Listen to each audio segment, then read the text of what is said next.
What I remember most about my experience here at Drucker were the interaction with the students and the professors. I think there was an intimacy of the experience that was quite remarkable, and I think is exceptional for a place like this. It was a very difficult experience for me because, I was working full time, I had a family, and I think you have to be prepared to come to school here, and I think you have to buy into the premise of why everyone's here, because this is a very purpose-filled institution.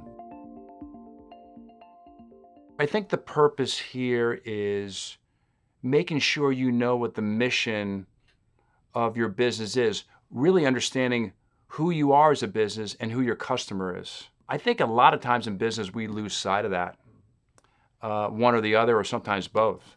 So I always go back to that basic because you always want to know what your customer is missing and what could you do to fulfill that need or want that they have. I also think you have to have a great understanding of who you are as a business and what you represent.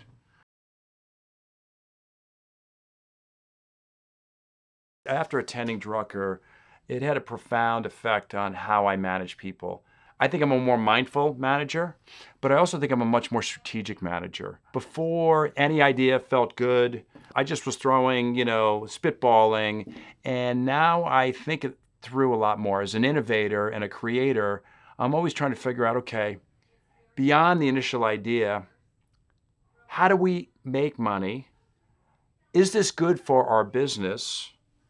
How can we create value for our customers? I never did those steps prior to coming here.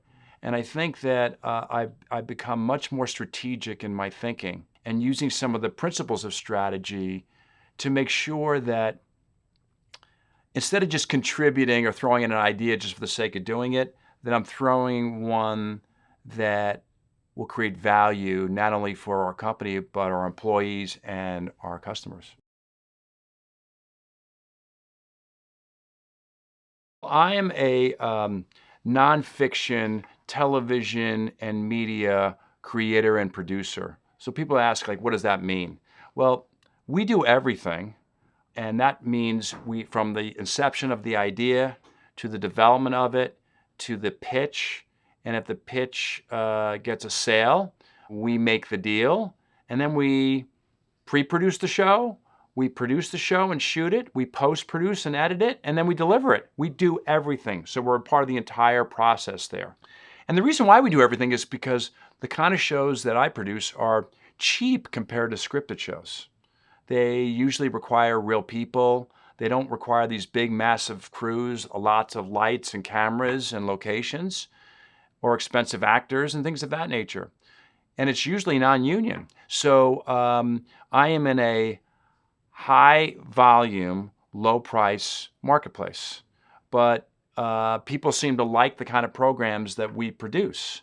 And they run on every platform. They run on streamers, they run on cable, and they run in broadcast. So what I'm up to now is trying to create the next big international hit. I've been a part of a few really big ones. I've been very fortunate.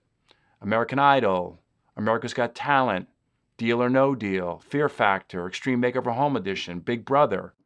I've been very fortunate to be part of some of the biggest nonfiction brands in the history of television. So now my customer's asking, what are you going to do for me lately?